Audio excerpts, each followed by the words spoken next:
The story will focus on a young gambler named Lu Fei, who is currently in a rather terrifying situation. After losing a major bet, aside from losing his money, Lu Fei also lost his own life as a consequence of doing such things. 而我接下来要讲的，安静地看过这座城市。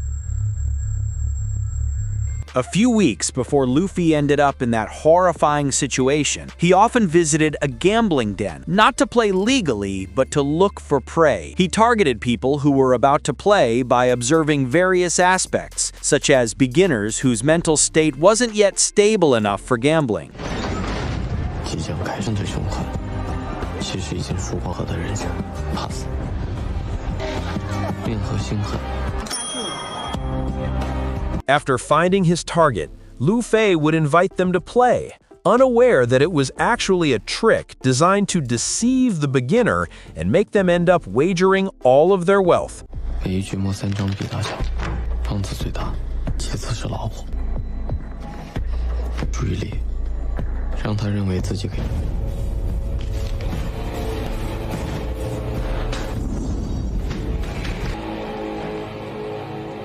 It turns out that behind his crimes, Lu Fei is actually a devoted son. This is proven by the fact that he uses the money he earns to treat his sick mother, who currently needs a blood donor that is extremely expensive. 等我攒够了钱，我们也。你才回来。 When Lu Fei was on his way to work at the casino where he usually worked, he was approached by a man who invited him to bet on a coin toss. At first, he refused, but because the wager was very large and the man looked like a beginner, Lu Fei became confident that he could win. 赌100万呢？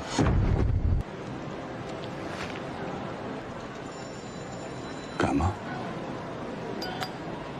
And yeah, that old man turned out to be the owner of the casino where Lu Fei worked, named Mr. Qin. Before leaving, the old man gave Lu Fei 7 days to repay all his debt and ordered all security personnel to ban Lu Fei from returning to the place.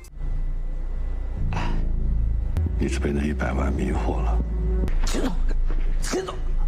以后再让我发现赌场里有这样的寄生虫。 After the incident at the casino, we see Lu Fei planning to kidnap Mr. Qin's child to obtain ransom money. Nothing too big, just enough to pay off his debt to Mr. Qin within 7 days.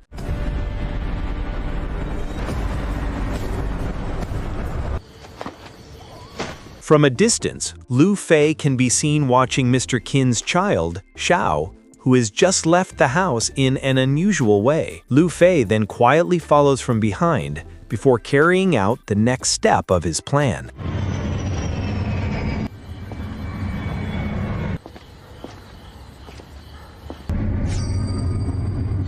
Instead of successfully capturing Xiao, Lu Fei nearly ends up dead at her hands. But rather than killing the man who was about to kidnap her, Xiao instead invites Lu Fei to eat at a 24-hour restaurant. 我叫路飞。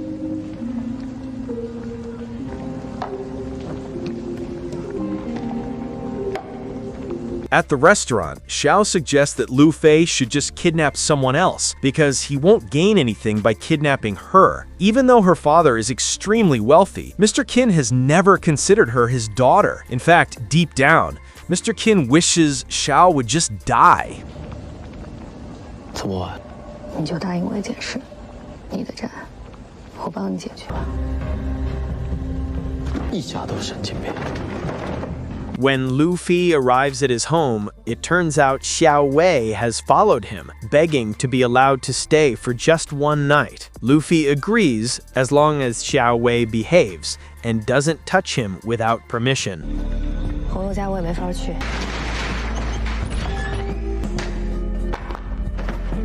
After feeling certain that Zhao was already asleep, Lu Fei hurried into his mother's treatment room to replace the blood so the transfusion could continue. But when he saw that only 2 bags of blood were left, Lu Fei immediately rushed to the black market pharmacy where he bought them. Just as he arrived at the place, suddenly, 别的地方买啊， Lu Fei was kidnapped by Mr. Qin, who threatened him to pay off his debt before the deadline. And if by the end he still couldn't return the money, Mr. Qin would sell all of his internal organs on the black market. 把好的食材做成了垃圾，还，浪费我的时间。第二。 Upon arriving home, Lu Fei immediately kicked Zhao out and wiped the marker traces off his body. He was extremely frustrated by what had just happened to him, until he remembered Zhao's words, asking Lu Fei to kidnap her and take the ransom money without having to share it with her.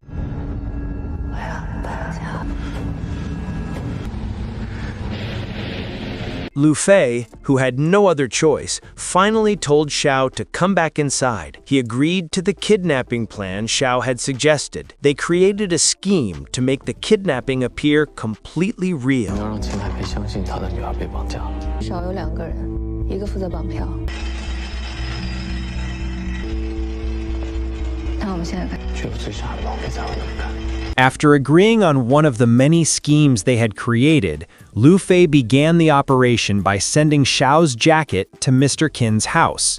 He then sent a live chat to Mr. Qin through an overseas site to avoid police tracking. Xiao demanded a ransom of 10 million yen from her father, even though Lu Fei wasn't entirely on board with the amount.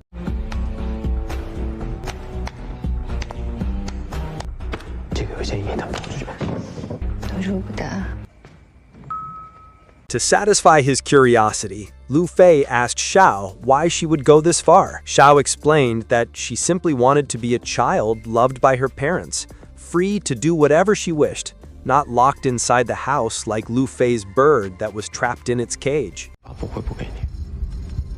接他，有时候我都在。 After some time passed, Lu Fei finally received a message that made his heart race. Unfortunately, it turned out to be nothing but spam, a promotion inviting him to play on Mr. Qin's gambling site. Since time kept moving with no reply from Mr. Qin, Lu Fei decided to go to the old man's house. Just as he arrived, Lu Fei had to turn back because he received a notification on his phone.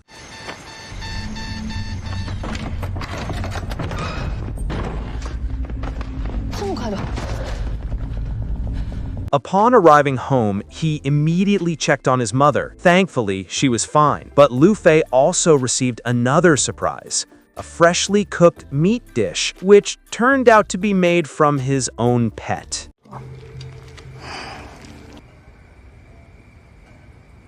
今天下午出门前是我态度不好。 Although still angry at what Xiao had done, Lu Fei quickly hid her in his mother's room before Mr. Qin realized that his daughter was currently in his house. 你就待在这里。这边咋了？ After Mr. Qin entered the house, the two of them stared at each other without saying much. In that crucial moment, Mr. Qin became curious about a padlocked door. He ordered Lu Fei to open it and show him what was behind it.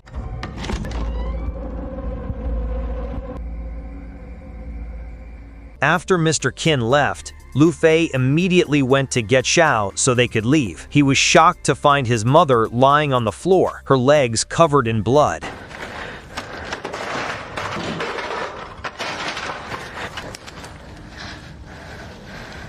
是给他治病用的。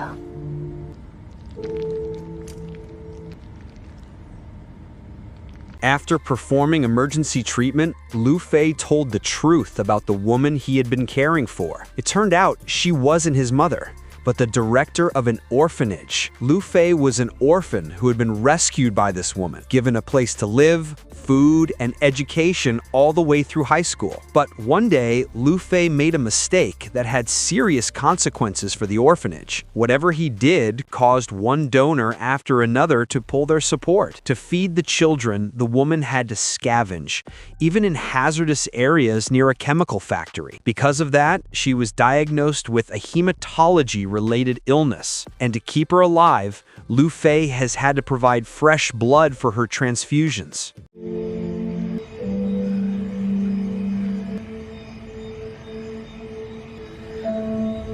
我被绑架。 While he was talking, Lu Fei suddenly received a message from Mr. Qin. He was instructed to participate in a game to determine who would win. 你怎么了？ 没什么。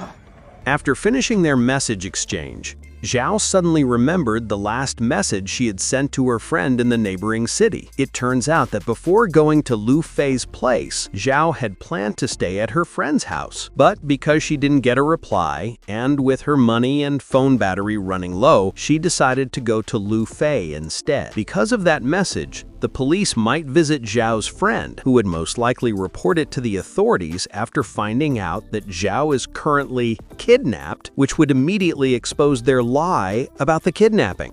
怎么样了？ 如果警察拿到这条留言，按照我们的计划，10点21分应该已经。 The next day, they went to Haicheng to meet Xiao's friend. There, Xiao went alone to her friend's apartment while Lu Fei waited in the car.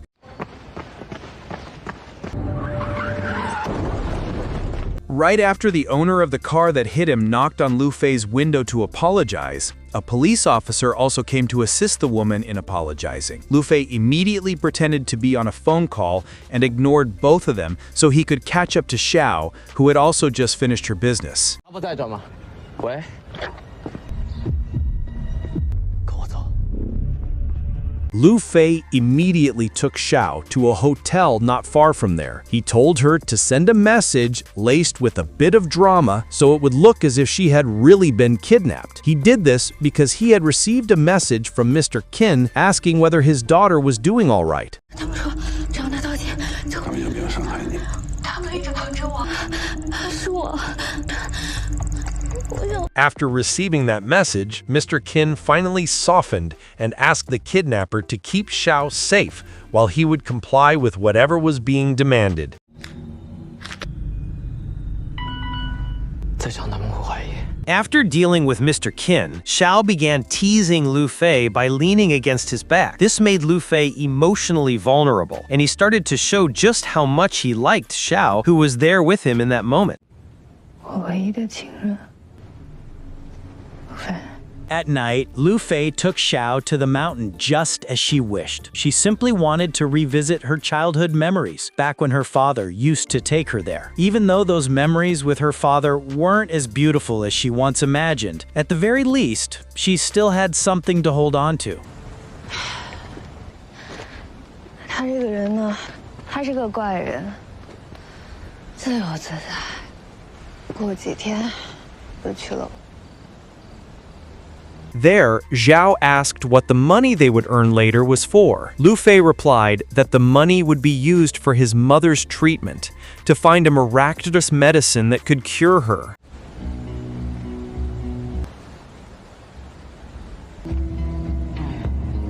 On the day of the game, Lu Fei gave Xiao a tracking bracelet. Feeling anxious, Xiao asked whether Lu Fei would go to Brazil with her after all of this was over. Lu Fei neither accepted nor refused the idea because he couldn't go anywhere, not when the woman he cared for still needed constant treatment. 这就开始。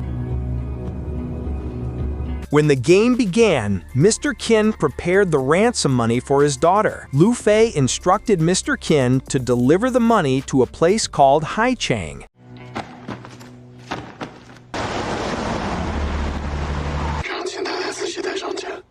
Although he appeared to be alone, Mr. Qin was actually being tailed by many police officers. Even so, Lu Fei stuck to his plan because there was no turning back. To shake off the police who were following Mr. Qin, Lu Fei already had a simple plan, one that would definitely work very well.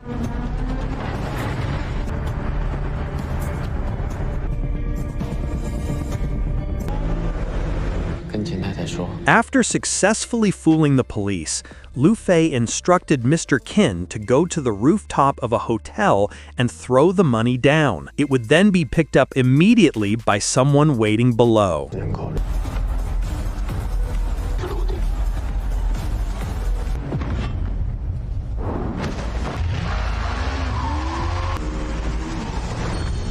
It turned out that the one who took the money was Xiao herself. When they arrived at the meeting spot, someone suddenly approached them. Xiao recognized the person, and the person recognized Xiao as well. And that was something that could completely ruin their plan.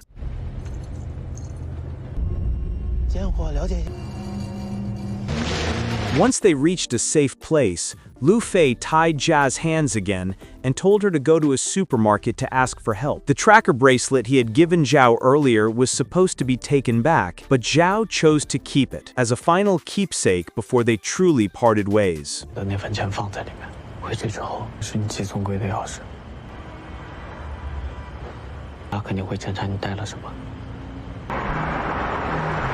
On his way home, Lu Fei got into an accident. He also saw, through the CCTV, his mother crawling on the floor, likely because she had fallen. But the misfortune didn't stop there. After taking his mother to the hospital, Lu Fei received news from Mr. Qin about the discovery of Xiao's body on the mountain. In addition to the kidnapping case, Lu Fei now had to face a murder case, something that had already been confirmed by the police. Lu Fei couldn't deny it, even though he wasn't the one who did it.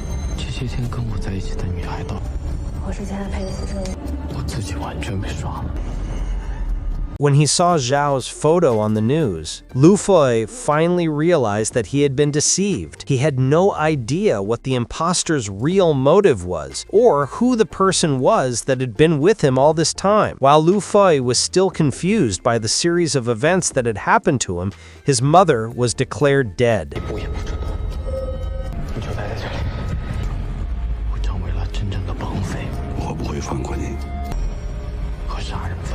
The mother's death devastated Lu Fei. He vented his anger by wrecking the house, made even worse by a recording from his mother, captured just moments before she passed away.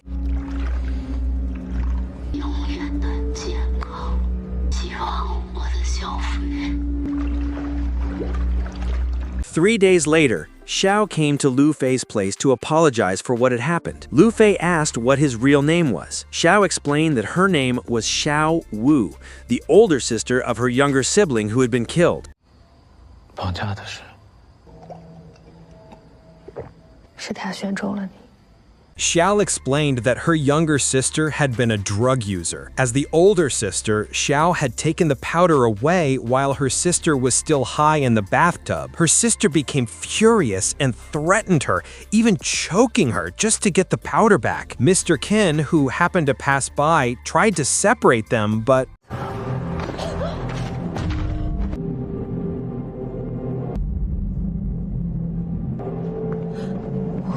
when Xiao was about to call an ambulance, his father scolded her and let the younger sister die. Not without reason. Mr. Qin's reputation had already been severely tarnished due to his daughter's reckless behavior. And with Mr. Qin planning to run for mayor, it became clear that his daughter's death was not only acceptable in his eyes, but even advantageous for the smooth progress of his campaign. 会影响他的选举。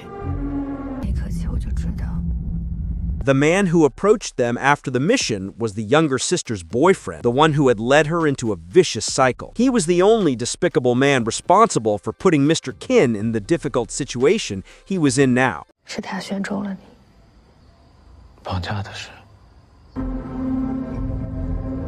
Next, we are taken back to the time when Lu Fei was still a con artist at Mr. Qin's casino. At that time, Mr. Qin was already aware of all his actions. He had no intention of interfering, reasoning that Lu Fei was a clever child. However, when that incident occurred, Mr. Qin began to consider using Lu Fei as a scapegoat and started to manipulate the game, making himself the central figure. 我们一起经历那么多，都是假的，是吗？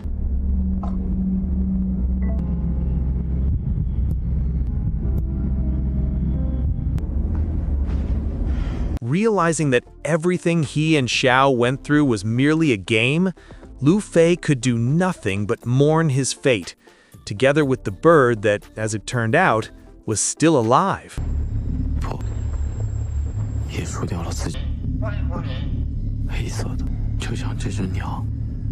A few days after the incident, Zhao went to a place with lockers.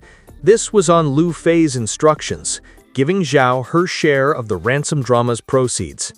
The money was handed over in full, without Lu Fei keeping any portion for himself, as he didn't really need it. 表身，所以决定陪你。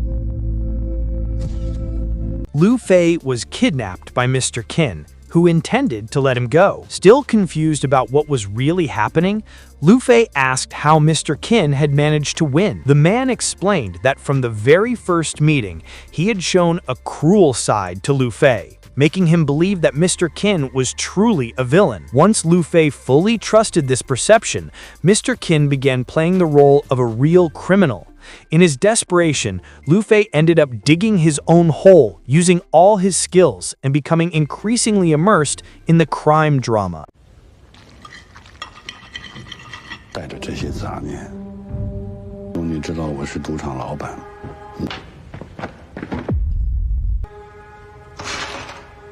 Mr. Qin let Lu Fei escape, taking the ransom money with him. Instead of leaving quietly, Lu Fei asked about his mother's death, which he found suspicious. Mr. Qin indirectly admitted that he was the one who had killed her.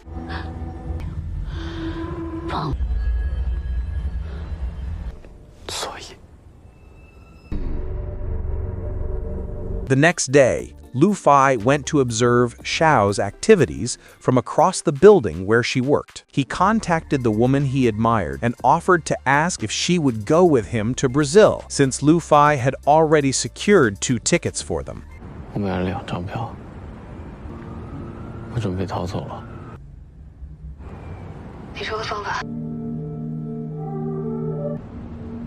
Since that incident, Xiao began reflecting on what she should do, convincing herself to leave her father and all his wealth behind, just to be with Lu Fei, the person she had liked from the very first sight.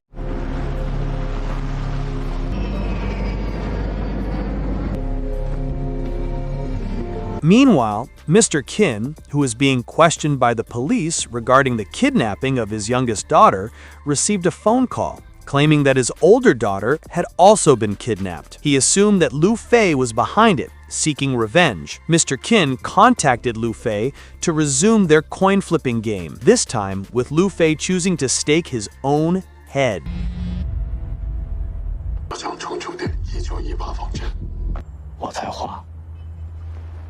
Xiao herself couldn't find Lu Fei at the airport. Remembering that her tracker was missing, she discovered that Lu Fei was at a hotel and immediately went after him. She found Lu Fei and her father in the same place and chose to follow her beloved, becoming furious when she realized she had been deceived. 你就是想把我骗上飞机，然后让我爸误以为强迫跟我一起去巴西。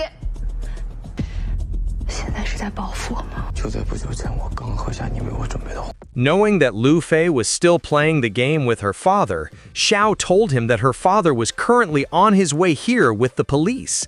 Xiao had no idea that Lu Fei had already calculated everything in advance.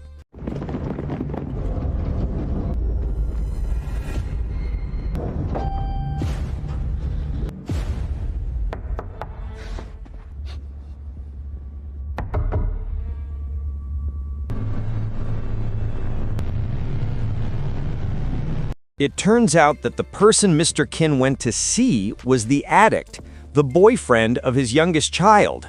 This time, Mr. Qin's hopes of becoming mayor are completely shattered, as the police will begin investigating the matter further.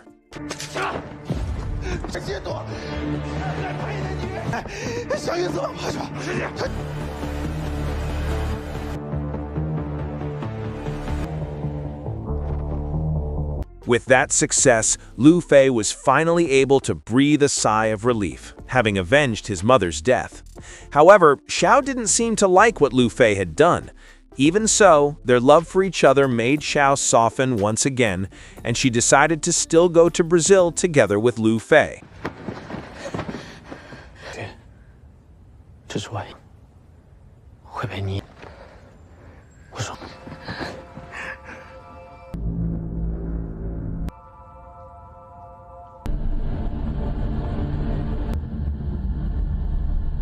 The end.